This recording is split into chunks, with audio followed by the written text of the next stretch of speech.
Espanha, Itália, Grécia e Chipre estão sob pressão migratória, segundo a Comissão Europeia, e vão beneficiar de uma reserva de solidariedade. Macron recebeu Abbas em Paris e anunciou o Comitê Conjunto para redigir Constituição do Estado da Palestina. O governo venezuelano destaca 200 mil efetivos para exercícios militares perante ataques dos Estados Unidos a navios nas Caraíbas.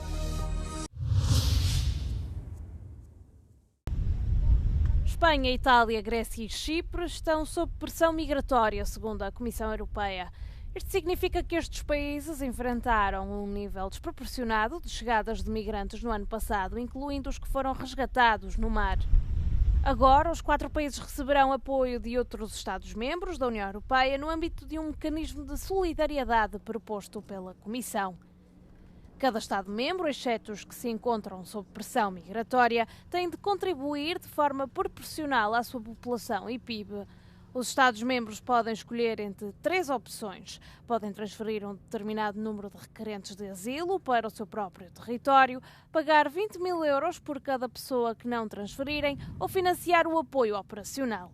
No entanto, alguns países continuam a opor-se à reserva de solidariedade. Hungria, Polónia e Eslováquia declararam que não querem contribuir, quer financeiramente, quer aceitando migrantes de outros países.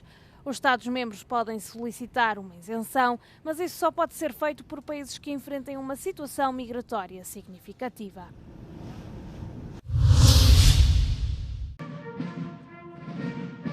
O líder da Autoridade Nacional Palestiniana encontrou-se em Paris com o presidente francês um mês depois do início do frágil cessar-fogo em Gaza.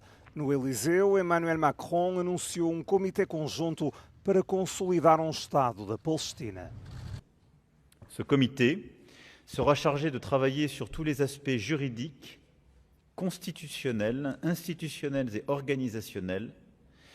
Il contribuera au travail d'élaboration d'une nouvelle constitution dont le président Abbas m'a présenté un projet et visera à parachever l'ensemble des conditions d'un tel État de Palestine.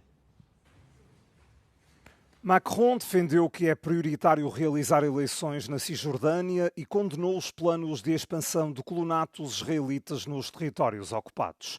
França está entre uma série de países do Ocidente que em setembro reconheceram oficialmente o Estado da Palestina. Abbas dirige a Autoridade Palestiniana há 20 anos. Na sequência do cessar-fogo, o organismo está a ser equacionado para assumir a governação de Gaza.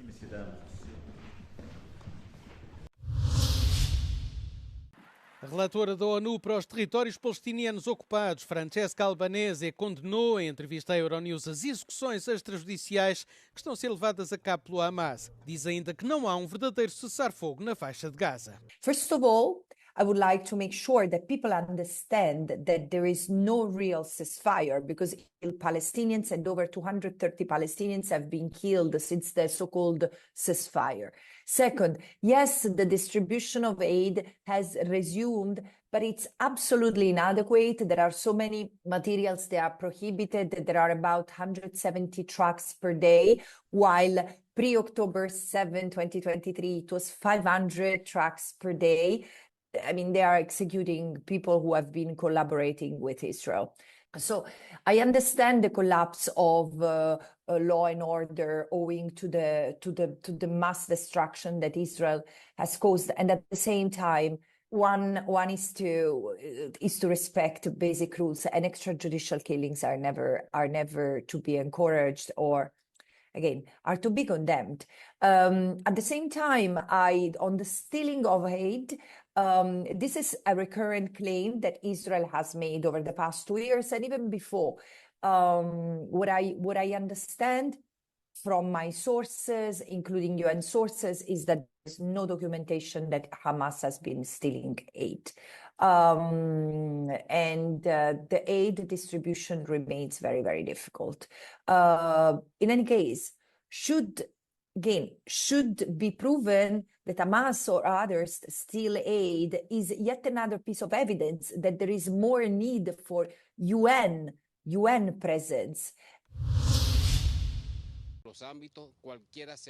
A Venezuela iniciou na terça-feira extensos exercícios militares para proteger o espaço aéreo de uma possível agressão estrangeira. Cerca de 200 mil membros das Forças Armadas, polícia e líderes comunitários ligados ao governo de Nicolás Maduro vão participar nas operações que duram até quarta-feira. É a resposta de Caracas à tensão crescente com os Estados Unidos. O presidente norte-americano Donald Trump ordenou o envio de navios de guerra para as águas perto da Venezuela. Nos últimos meses, Washington atacou várias embarcações nas Caraíbas. Trump argumenta que são usadas para tráfico de droga, mas Maduro acusa o líder da Casa Branca de perseguir uma mudança de regime. A última ofensiva, anunciada no início da semana, causou 6 mortes em 2 navios no Pacífico. Pelo menos 75 pessoas morreram nos 19 ataques lançados até agora. A segurança global é o tema central da reunião de 2 dias dos ministros dos negócios estrangeiros do G7. A cimeira arrancou com um jantar de trabalho no Canadá na terça-feira à noite. A ministra dos negócios estrangeiros canadiana Anita Anand deu as boas-vindas ao secretário de Estado dos Estados Unidos, Marco Rubio, e aos seus homólogos do Reino Unido, França, Alemanha, Itália e Japão. A chefe da política externa da União Europeia, Kaja Kallas, também participa no encontro, assim como os ministros dos negócios estrangeiros de outros 8 países, como Brasil e Ucrânia. A cimeira acontece num momento especialmente conturbado devido às tensões entre os Estados Unidos e os aliados tradicionais como o Canadá em relação a gastos com defesa e comércio. Donald Trump pôs recentemente fim às negociações comerciais com o Canadá depois de o governo da província de Ontário ter publicado um anúncio anti-tarifas norte-americanas que o terá irritado. Entre os principais temas em discussão na agenda de quarta-feira estão o plano de cessar-fogo de Donald Trump em Gaza e os esforços da Casa Branca para acabar com a guerra na Ucrânia. Durante o encontro serão ainda debatidos temas como matérias-primas essenciais, segurança energética e a manutenção da estabilidade económica mundial. A atual reunião do G7 irá também discutir a situação no Haiti, Sudão e ainda a segurança do Ártico, uma das questões prioritárias para o Canadá.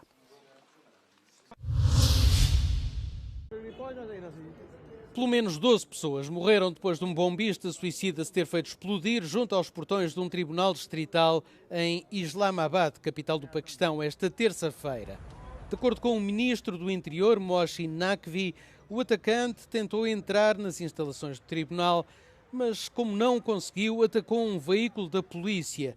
Nenhum grupo reivindicou para já a responsabilidade pelo ataque, que também feriu 27 pessoas.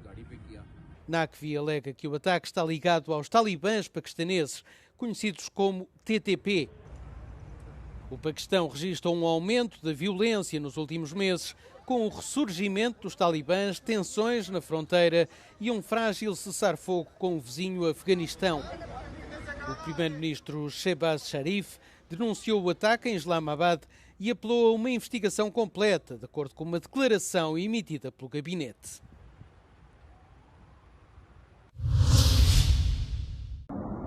A Turquia confirmou que todos os 20 soldados a bordo de um avião militar morreram depois de este se ter despenhado na Geórgia. As autoridades do país, auxiliadas pelas autoridades turcas, afirmam que ainda estão a decorrer averiguações para identificar as causas do acidente. O ministro da Administração Interna da Geórgia adiantou que as autoridades recuperaram os restos mortais de 18 vítimas e identificaram-nas, acrescentando que prosseguem os esforços para localizar as outras 2. O governante disse que em coordenação com Ankara serão revelados mais pormenores relacionados com o acidente por etapas.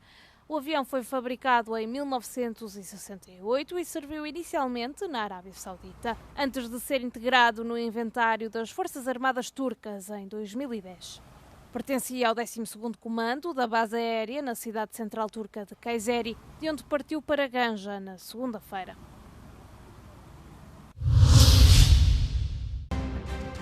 As novas tecnologias e as ameaças híbridas, cada vez mais frequentes desde o início da invasão russa da Ucrânia, têm trazido novos desafios às autoridades dos Estados-membros europeus. O tema esteve em destaque nesta edição da Web Summit em Lisboa, onde se debateu como se pode construir o chamado Sistema Imunitário Digital da Europa. Para a autoridade judiciária portuguesa, A chave passa pela cooperação entre os vários Estados-membros, sem esquecer a inovação. Até porque, muitas vezes, os riscos fazem-se sentir em diferentes países. Estamos todos a trabalhar em conjunto para perceber de uma forma global quais são essas ameaças. E a ameaça que nós possamos sentir em Portugal, provavelmente não é só em Portugal, também é na Alemanha, na França, seja nos países nórdicos, onde quer que seja. A digitalização dos processos, que também acontece ao nível das autoridades europeias, requer igualmente uma atenção acrescida. O facto das entidades estarem mais conectadas traz-nos, por um lado, um risco também conectado, porque quando há um incidente num determinado ponto, muito naturalmente ele terá repercussões noutras fases da cadeia, se podemos assim falar. Quando resolve o problema, também resolve o problema de uma dimensão maior. Outra forma de dar resposta ao problema poderá passar pela aposta na autonomia estratégica da Europa. Esse investimento que a Europa faz em tecnologia tem que ser maximizado, tem que se traduzir em soluções europeias também. Eu não digo que é fechar a Europa do ponto de vista tecnológico, isto não acontece, mas é reduzir realmente a dependência que temos. E nós na Europa temos muita capacidade tecnológica, temos cérebros brilhantes, temos universidades de topo.